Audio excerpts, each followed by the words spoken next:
Wrong Turn is a slasher movie from way back in the day. I never watched it back in the day. I don't know why. Probably because I was a teenager, hard to rent from video stores. But now that I'm an adult, I can do whatever I want. And this movie is about a doctor who has a very bad appointment. However, there's a chemical spill on the main road. So he drives up the back roads and he crashes his car into another car of people. There's, I want to say, 5 other teenagers, or not teenagers, but 5 young adults, and they're stuck on the road too because someone has left barbed wire on the street or the road to sort of damage their car. So they split up to look for help, and they start getting picked off by inbred cannibal hillbillies, and that's pretty much the plot. It's actually not too complex, but it's really well done. It's well directed. It's scary. It's brutal.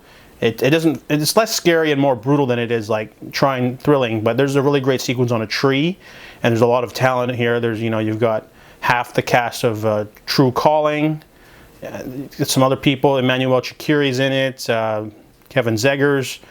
And the cast does a decent job. The villains don't even get names or anything, but there's like 3 of them, and they're pretty unique. And overall, yeah, it's a really enjoyable, rough, violent slasher movie that I wanted to check out because it's considered not a classic, but it's one of the more ones you have to check out. So I give Wrong Turn a 6.5 out of 10. Wrong Turn 2 Dead End is a direct-to-video sequel to Wrong Turn, a movie I watched recently. Wrong Turn isn't a bad movie. I thought it was pretty good. It's a very violent, grim, hillbilly in the backwoods, inbred yokels slasher movie in the vein of Deliverance, but like more violent. So Wrong Turn 2, I heard it has a really good reputation, so I wanted to check it out. It has Henry Rollins and a couple of other characters in there, and I quite like this one. This one actually might be one of the rare sequels that's better than the original, mainly because there's more action.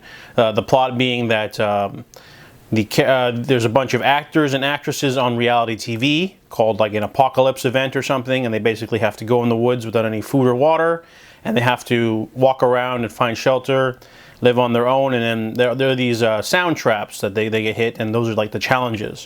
So Henry Rollins is in charge. He's like the drill sergeant, but he's actually like a real drill sergeant. There's also another character who's a Marine as well. So she those ones are tougher. So they're able to fight back a little bit more. It makes it more entertaining. Meanwhile, we got a new cast of hillbilly inbred yokels. There's like a family of 5, I believe. So it's interesting to see the lore also be introduced, introduce new elements to the story that wasn't in the first one, which I really liked. It enhances the storyline a little bit more than just, inbred monsters. The movie is definitely a lot more violent and gory. I mean, the opening kill is pretty crazy, and then they introduced like grenades and heavy weaponry, and it's a very grim, awesome, dark story that just manages to really even shove in a little bit of character development too. There's a little bit in there.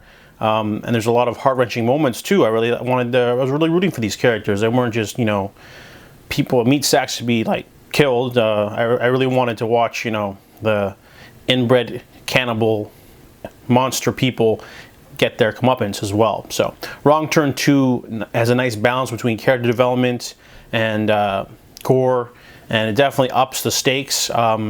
I don't know if I'll continue watching. I hear the rest of them are pretty terrible, but I heard the remake's good. So I give Wrong Turn 2 a 7.5 out of 10.